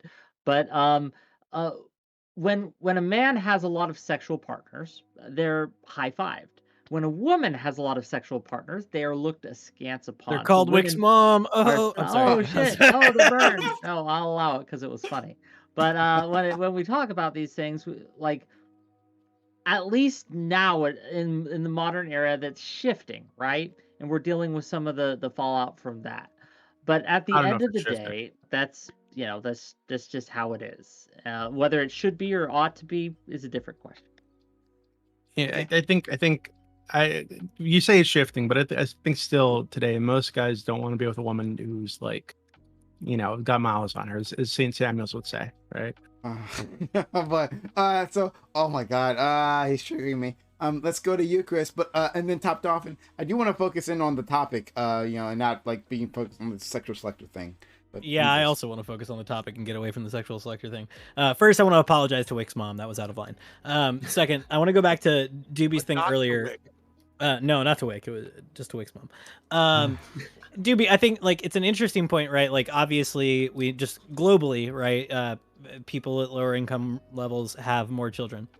But part of like my whole shtick this whole time has been like this gap that is emerging in the research between the number of kids that women want and the number that they're having. And on a global average, actually there are more women having fewer kids than they want than there are women having more kids than they want. So when you look at like the heat map here, I'll post it in the chat on the global fertility gap. Basically, it's like sub-Saharan Africa and some places in South America are the only places now, this is like 4 years old, but are the only places where women report that they're having more kids than they would want if they had to pick an ideal. Most of the rest of the world is undershooting that. And so even in the US where, Doobie is right. Like just back, this is, I had this pulled up, so I'm sorry. But you can look at like, fertility rate in the US by income bracket. And the last good data we have on this is from like 2017, but there's a precipitous drop off.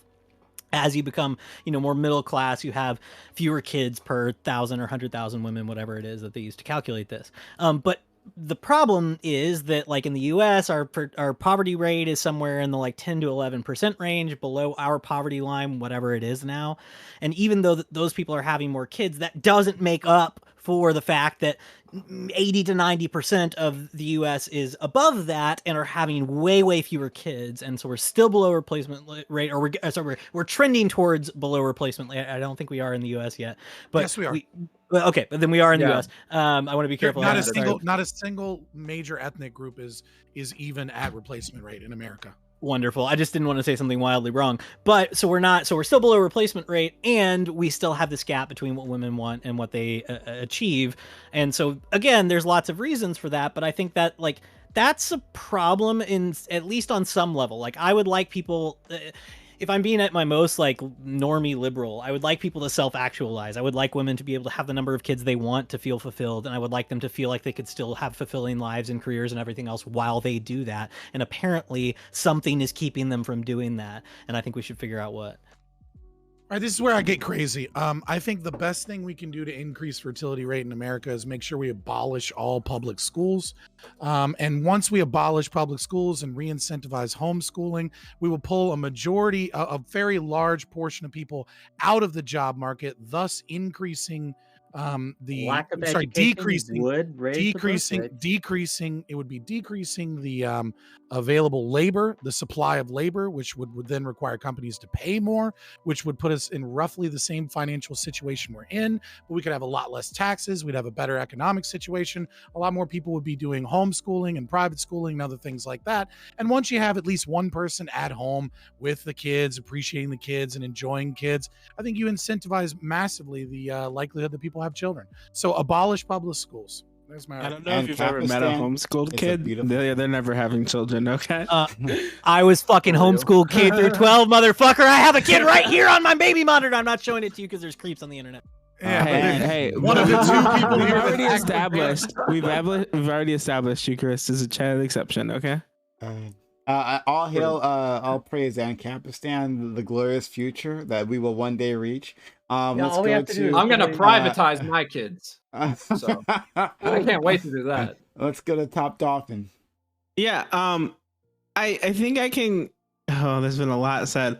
I don't agree with the abolishing homeschool thing, but I think when we look at like the problems that we have, I think like there's like the social stuff that's like a lot harder to fix, and like maybe there's stuff with like education there that we can fix that I'm absolutely for. Definitely need better like fertility and sex education in schools. However, I think that like one of the basic things we can do And this is what from I think even the study Prime says that people are reporting that they're not having kids because of financial reasons a lot of the time.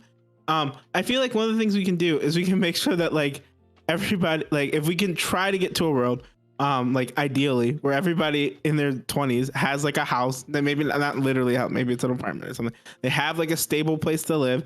They have a stable reasonable amount of income to get like the food that they need.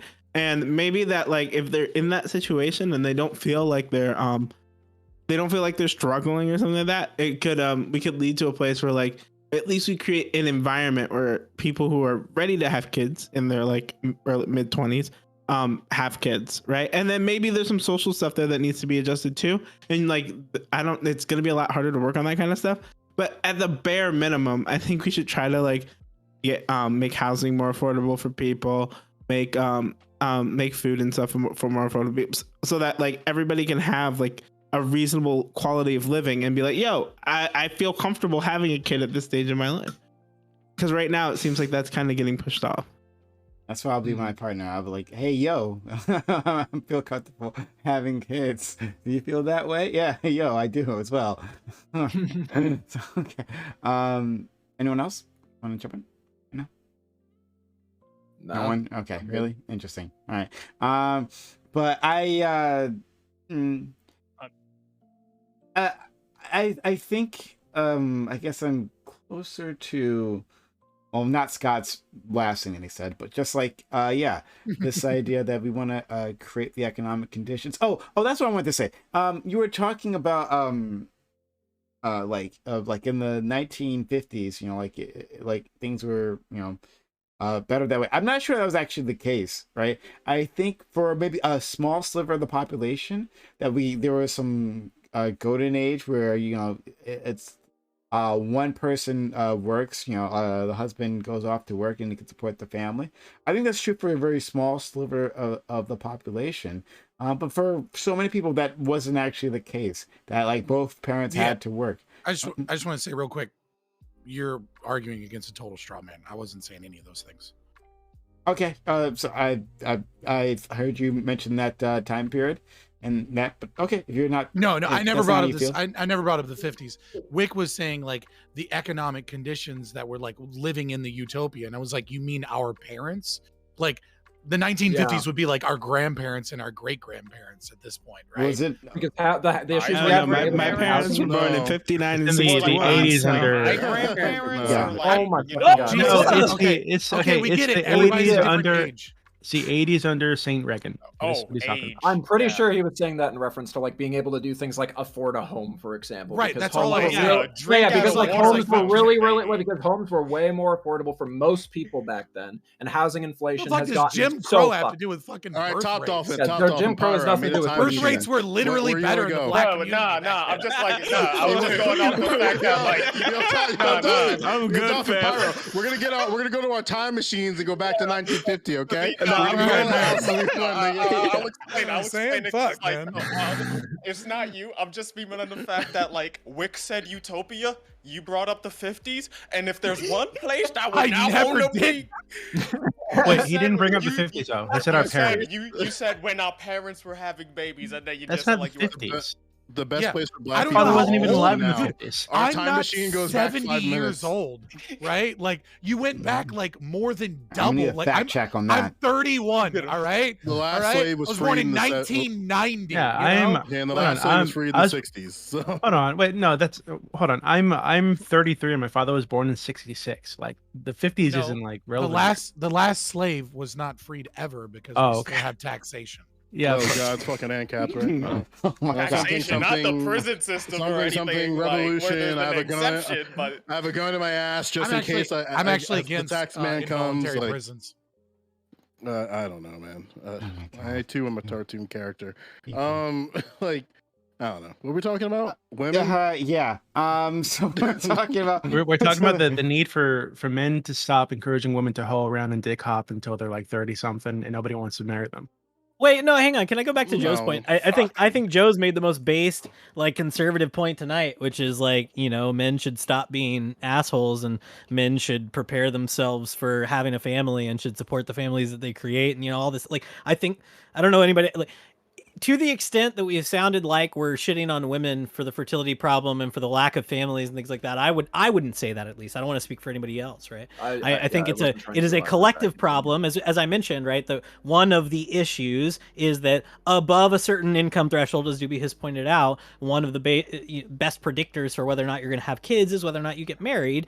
Marriage is something that you don't necessarily enter into until both of you feel like ready for it in your social, professional, economic lives. So that's something that, you know, we could potentially address from both angles, right? Like, yeah. And speaking of our parents, like, maybe it would be great if more men could get a well-paying career earlier on without having to waste a bunch of fucking time and money at college. Like, that'd be awesome if we could do that. If we could figure out a trade school, I don't know, but yeah. I have something interesting, Eucharist. Maybe I want to, since you're married, I can kind of pick your teeth on. One of my college friends, well, I shouldn't say college friends, really close college friends, he's been married for 7 years and he hasn't moved in with his wife yet. They've still been in separate houses for the past, like, since their marriage. So it's 7 or 8 years now. And like, they're even, and like, something that was like maybe parallel to this conversation was that, like, we kind of dogged him about like him considering to having a child. Is like, don't you want to like move in with your partner yet? And he's like, yeah. It's like, well, we're considering on doing that. Like, I'm still like, and granted, like, to be fair, they live in the exact same like area code. So like, even though they're like 10 or 20 miles apart, they're still like in the same sort of vicinity. And like, maybe there's something to the strains or like the obligations that marriage comes with, right? Like, one thing I think marriage kind of attaches is this idea that you have to live with your partner.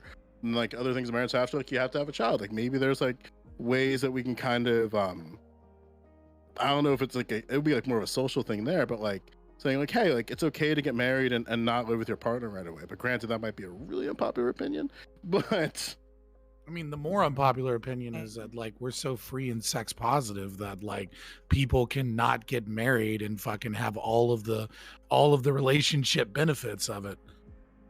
But I mean, I don't know that I want to go back there as a culture or society, but it is something that we have to recognize. I don't want either of the things you just said. I guess right, I'm just saying, like, you know what I mean? Like, I agree with you. I agree with men you. Men are living in a place, right, where, like, if we want to have sex, assuming that we're relatively attractive and that we're relatively financially secure, we can go and have sex, right? Unless you're ugly or like you don't have your shit together, you can go and have sex. And if you get married and start a family, right, you risk high divorce rates, you risk alimony, you risk child support for like 18 years, you risk all of these problems. Like, the state's involvement in relationships has deeply financially and like culturally incentivized men to walk the fuck away from these relationships and to walk away from having kids. But like, it's a giant risk for a man. I don't know. I've delved pretty deep in the Dusty Nigga network, and there's so many Dusties that want to that want to. I need to know. I need to know more about this. Men who are unemployed, underemployed, have copious amounts of debt, use copious amounts of like different types of narcotics. You have different types of substance abuses, and they are all for just fucking. And then there's no introspection about how they can improve themselves, and then they just offset their problems on women and say, like, it's actually the women's fault for this. Like, that's the Dusty Nigga network. Right, that does happen. I mean, yeah, I mean, like, I think the white internet people might call a lot of these people NEETs, right? Like, not educated, employed, or trained, right? Like, just kind of losers, right? There's a lot of losers out there. But I mean, like, whether or not those people exist, does that really speak to the macro issue that, like, there are a lot of incentives that the state is actively doing that incentivize against marriage and against starting families? I'm saying we should uplift men to get their fucking shit together so they can be viable partners to all these women who want to get married and have kids. Right, but if you're an individual, right? Like, think about it just like as an individual. As a man, what is the value of going out of debt? No, not getting out of debt. What I'm saying, what is the value of marrying someone and starting a family with that person? What is the value of starting a family when you have like copious amounts of debt?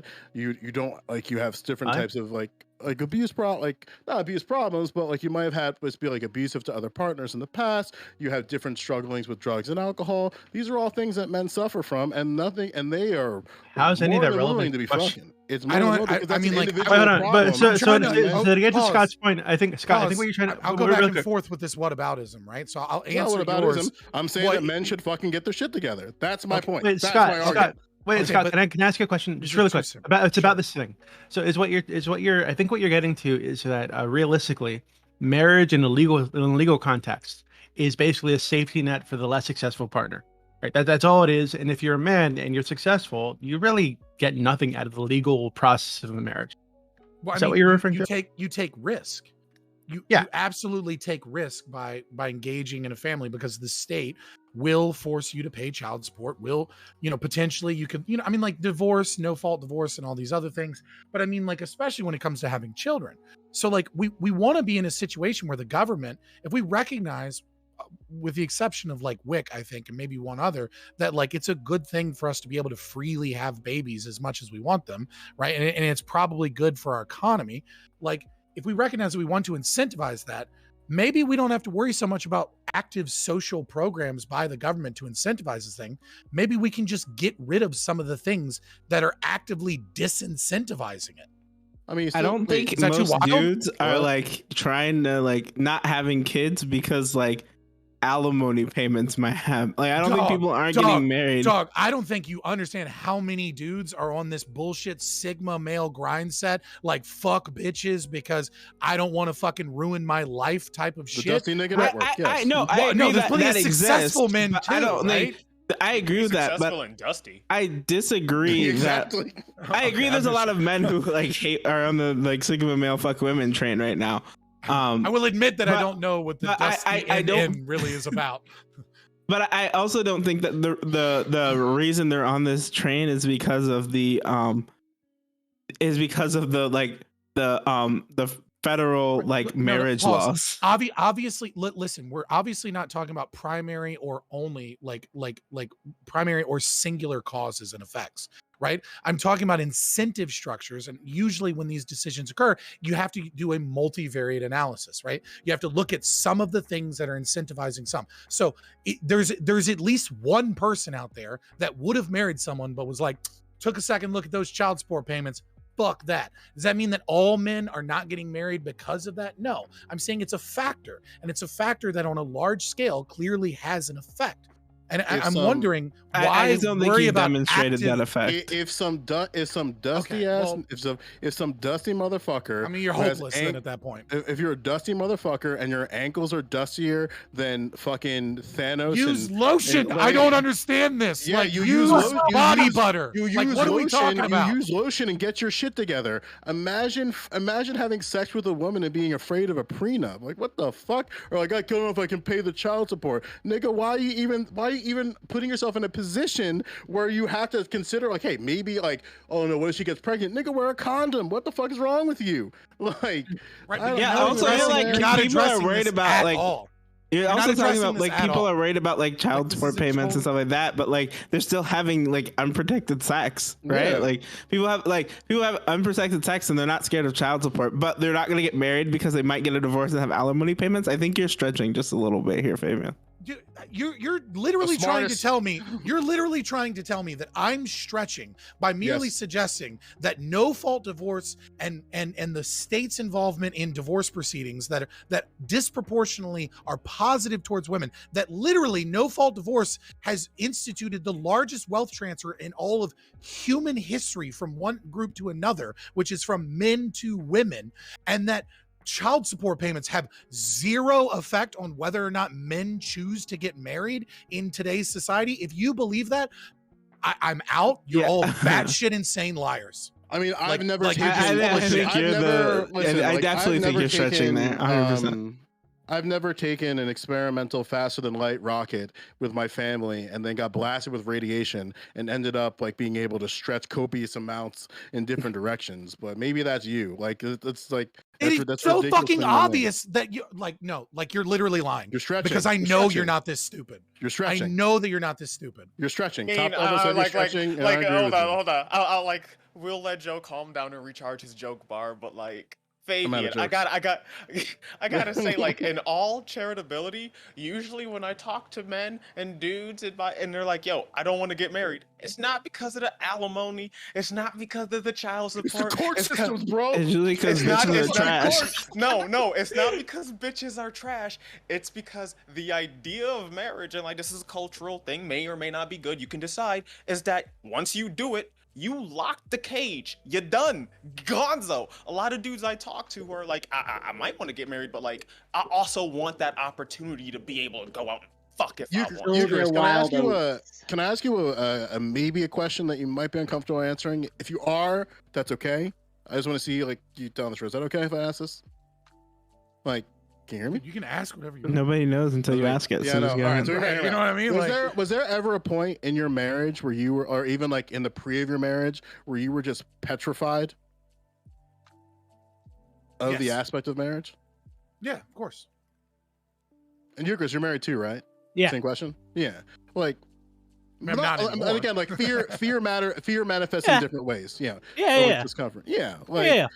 yeah, like see that. something. Yeah, I think like men kind of struggle with that. Like even for now, right? Like my girlfriend, she's like, I want to get married when I'm 30, and I'm like, oh, cool. Your birthday's in August, right? And she's like, yeah. I'm like, how old you turning? She's like 30.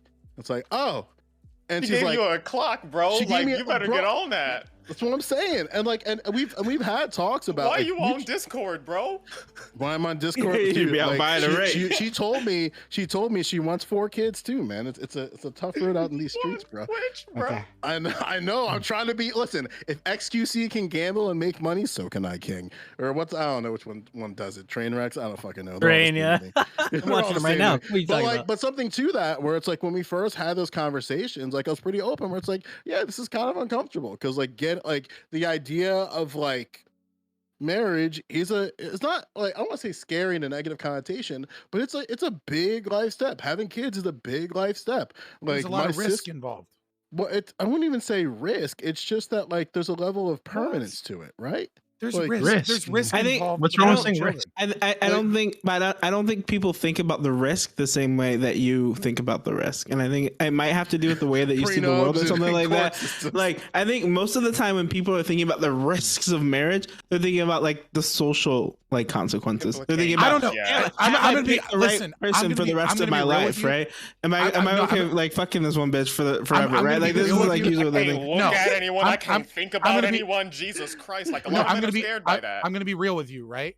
I honestly think this might just be a black and white cultural thing at this point because all 3 black What? people on the panel Wait, are no. like, "What you're well- saying is absurd," and I've never heard of anyone talking about alimony or I think child this is just support an or anti like versus I no went to fault a pretty divorces. white high school. And, I like, have a lot of white literally- friends. No. I've heard this is from an dozens anti of versus people. normal people Top thing. Dolphin has Oh, white apparently friends. we don't talk to we don't talk to all white right. people. Let's Pyro. go. Let's Let's go. go. Either I that have a or lot of all white 3 of friends, you are okay? liars. Layman Either has that a or all white 3 friend. of Let's you see are what liars. Layman has to I'm say. trying to. Hey, I'm trying to let understand the where this white man bullshit's talk coming for from. once. Come on, For no, I'm once. just kidding. It's just a I'm black just thing, kidding. you guys.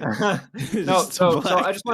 I just wanted to share a potential something that's touching on everybody saying about like why men might resist marriage or whatever. I found this study. It's from like a nonprofit.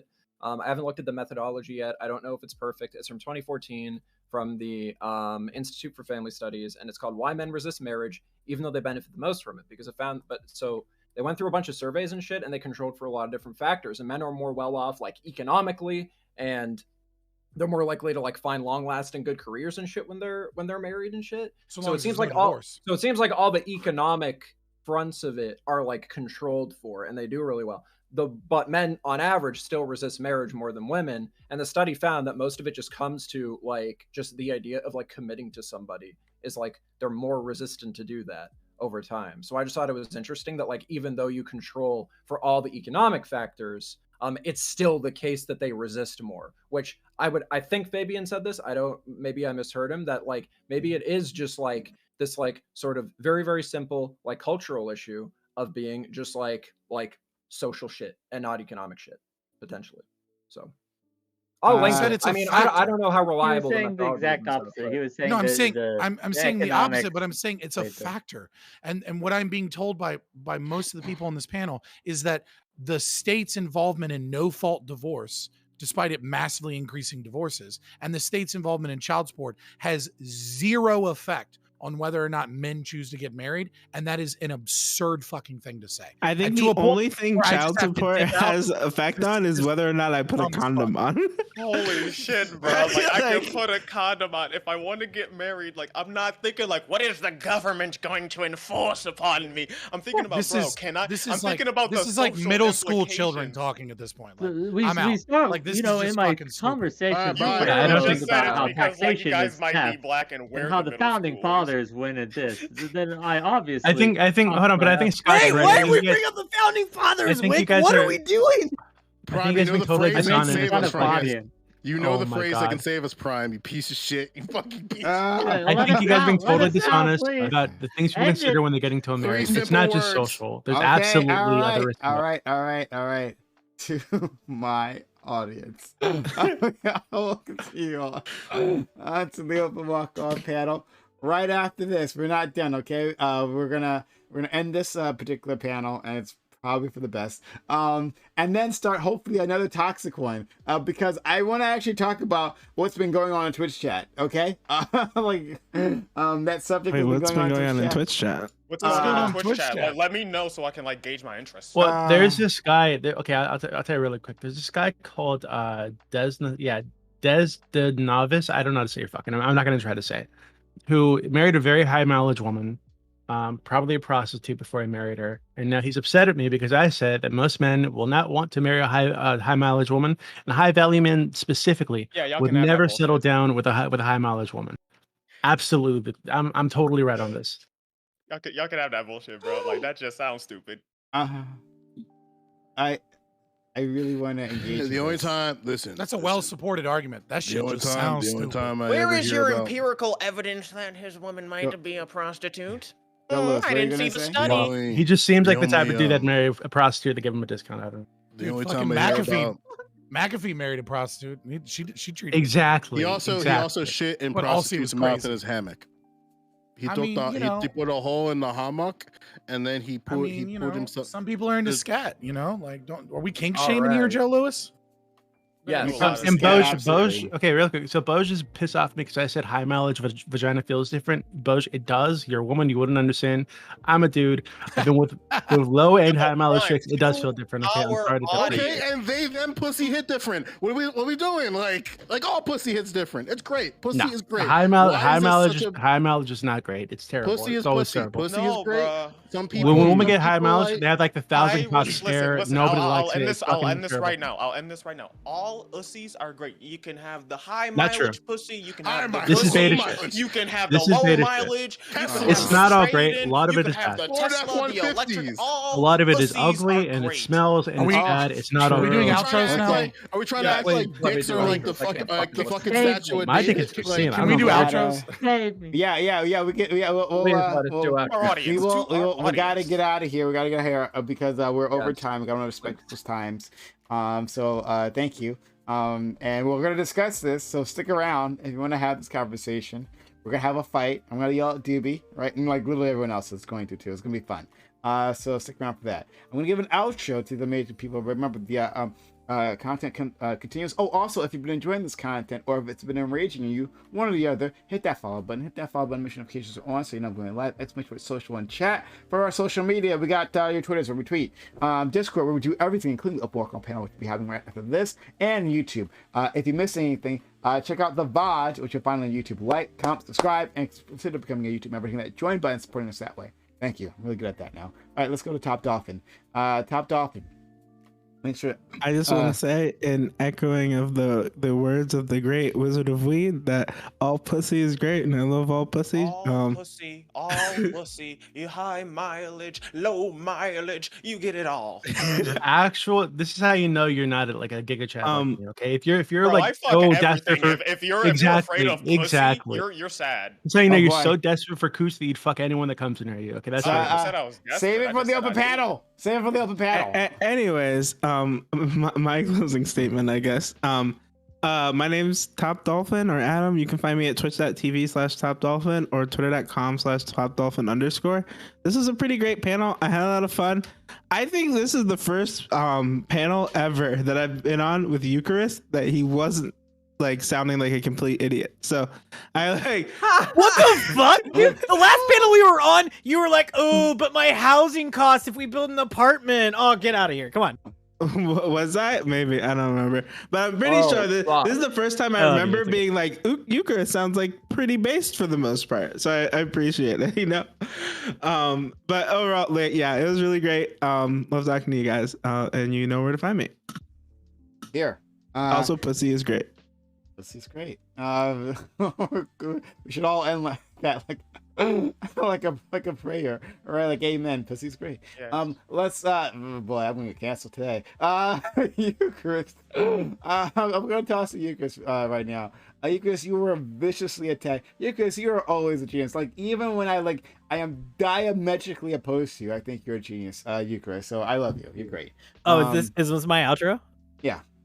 Okay, cool. I have one book recommendation, and then a list of things that I learned tonight. Okay, so my book recommendation, because I'm contractually obligated to give one, is Kurt Vonnegut's Cat's Cradle, because Wick is a character from Cat's Cradle. In Kurt Vonnegut's Cat's Cradle, the narrator comes home. He's loaned out his apartment to a friend who is the chair of the Artists for Nuclear War Now Society, and he's just decided that like the world is so fucking bad that we need to cheer on a nuclear war so we can reduce the population. And he's set the guy's apartment on fire. And he killed his cat, and that's Wick basically with this overpopulation neo-Malthusian nonsense. I know that's not true, Wick, but I thought it was funny. Okay, I want to give you guys a list.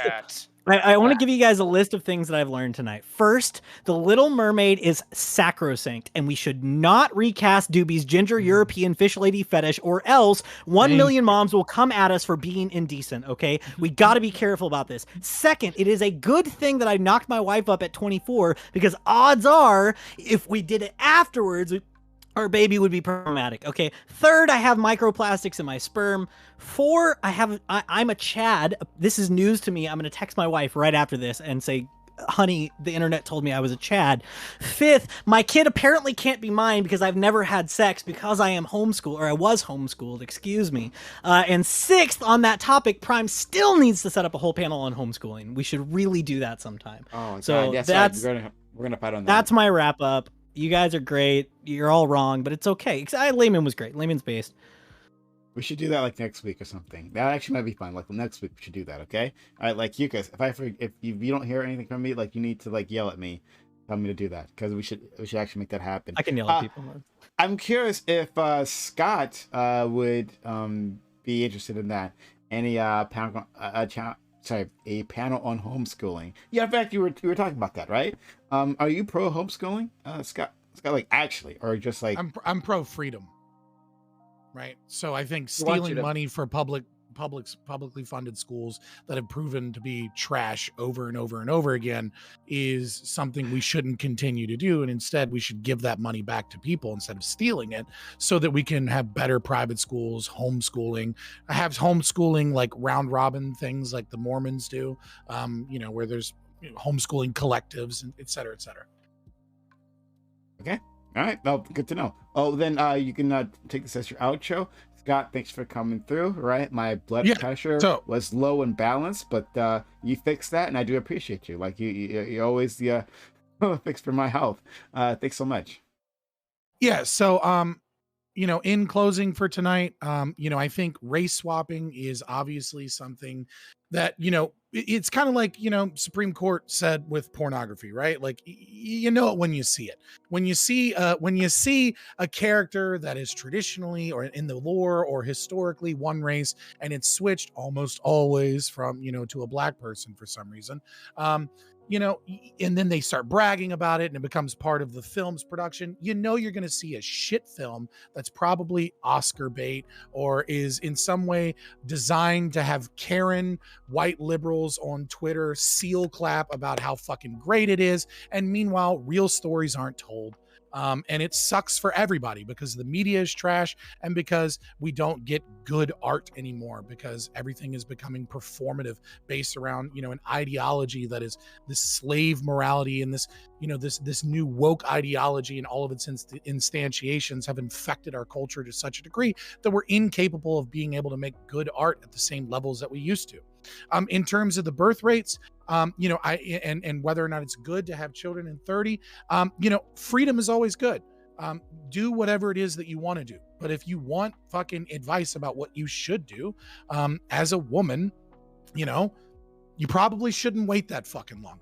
And as a guy, the best thing you can do is, like Joe Lewis said, get your shit together, get a decent career, work on yourself, work on making yourself more attractive, work on making yourself healthier, work on making yourself more financially stable. And then once you do that, find you a girl that's around 24, 25, that's probably at an Orthodox church, that likes to volunteer a lot and has had low sexual partners, and make sure that and don't worry about how cute she is, because if you find a nice Greek Orthodox girl that's 24 that hasn't been run through by a bunch of fucking dicks, you're probably going to find somebody that you can settle down, have a good family with. Your marriage will be successful, and you're going to have a great time. But if you go after the Tinder girl that's, got a black book so fucking thick that it, weighs down one side of her desk, you're going to not be a very happy person. You're going to be fucked over. Your marriage probably isn't going to last, and you're going to end up being broke paying child support to a woman that's spiteful for you for the next 20 years.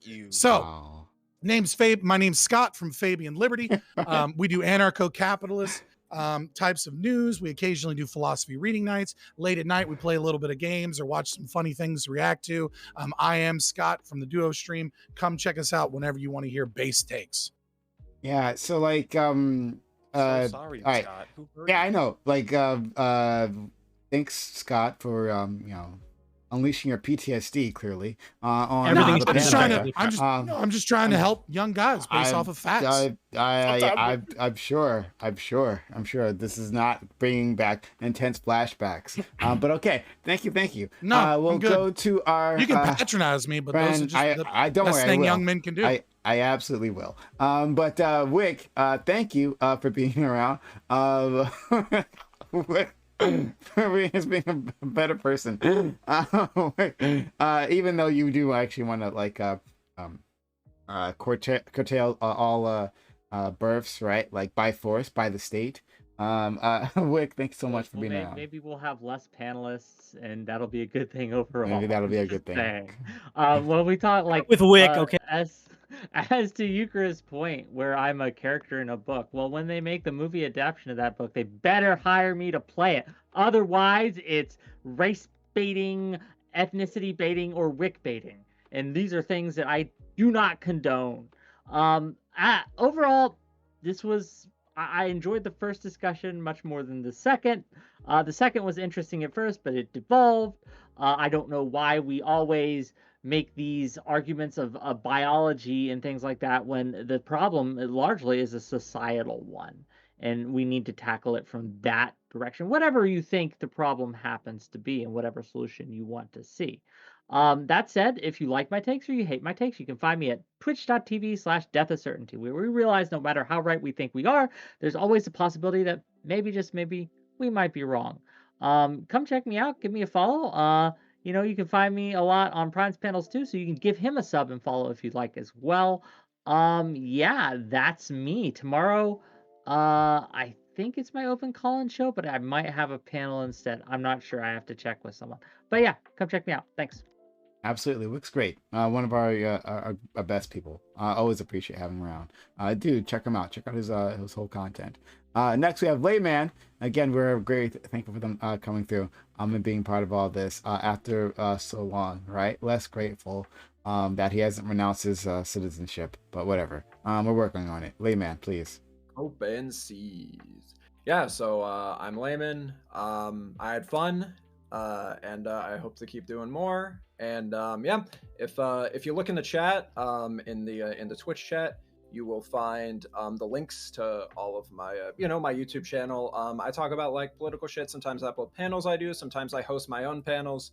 And I'm trying to start making more video essays on Canadian politics specifically. So my most recent video is a video that goes into all the different types of conservatism, like all the different ideologies of conservatism in Canada, and compares them to the American, the typical like Republican like caricature kind of ideologies, and like just shows how they're different. So if that's something that interests you, nerd shit like that, fucking leafy fucking nerd shit like that, feel free to fucking check me out. My links are down below, and my Twitter will also be there too. You can follow me there for some fucking memes. So yeah, thank you for having me, and it's been fun. Thank you so much. All right, next, Joe Lewis. Joe Lewis, we call him MVP for a reason. Joe Lewis, thanks for coming through and getting aggravated just like I, just like I was. But you handled it pretty well. Hey man, it's always fun.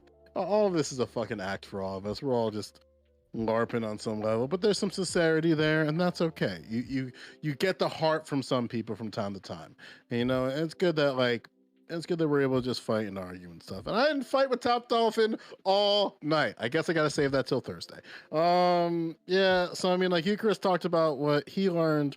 I think we should all just share. Well, I mean, I'll share what I learned. I learned tonight that women are sex selectors, yet birth rates are declining because men don't want to have children. I thought that was kind of interesting. Anytime you put the blacks in anything, it just becomes Oscar bait. So if you put the blacks in your cereal, you might just get a standing ovation, and then maybe you can slap Chris Rock on stage. I don't know. This was fun. Follow Endless Cemetery, twitch.tv/Endless Cemetery. Follow Wiz Gamma, twitch.tv/The Wiz Gamma. Follow Ashton Mack, Ashton Mack TV on Twitch. Those are all great channels, and they all do dope stuff, and you should all follow those individuals before you follow me. I'm partner, so I can literally do whatever at this point. 20 viewers, it doesn't matter, but there are people who want to do stuff with their Twitch channels and stuff like that. And those are 3 people who are doing the grind, and like they just need a little bit of a boost. So any help is always greatly appreciated. That's all I got. I don't know. Convince my girlfriend to have 1 kid instead of 4. Help me. Give me the rhetoric, okay? I've said things about you, Chris. You're done, right? Nicholas, I should give you twice. Give you a chance. I mean, I'll speak again. I'll come back for the open. I'll be back at some point. All right, my friend, Pyro Tyrant, fantastic mod. Just so you know, Pyro Tyrant, thank you for being here. Thank you for being part of this. It was really nice having you because we haven't had you in a while. Yeah, thank you, Prime. Oh God, I'm glad I came on to this one because, like, I think we hit some very important topics. Why Black people can't be in stories, either because the heritage is at play or because it'll be scary when they say you recast on screen. So, like, I'm glad I learned that. When it comes to the second topics, like, y'all just drove that train into a fucking wall. Honestly, like, it was entertaining from start to fucking finish. And then hearing unironically, oh, this just might be a white and black thing, was the cherry on the cake. Cause I just can't believe it. It's amazing that, like, yeah, that it's just a white and black thing. Like, this was a fun panel. I'm glad I got to be here for this. Everyone gave some pretty good takes that, like, I actually agreed with to some point. You know, some people less than others. I'm looking at you, Scott. But it was overall pretty good. Thank you for having me. And if you want to follow me and you want to just follow me on Twitter. So, like, if I actually say something, you might catch it because I'm not about to stream. Y'all just toxic on that stuff. Like, y'all can have that. I'll be on Twitter. We're pretty fucking terrible. That's true. Doobie. Thank you so much, our Dark Lord and Savior, for being around. Doobie, you got to stick around because I need to yell at you. I need to unleash upon you for your terrible takes. But it'll be entertaining when we do. But Doobie, thank you so much. So yeah, just to be very clear, not all vaginas are great. A lot of them are ugly. A lot of them smell. A lot of them have like flappy ass lips that are disgusting to look at. Right. So let's not pretend that all vaginas are beautiful. Lots of dicks are ugly. Lots of women know that lots of dicks are ugly.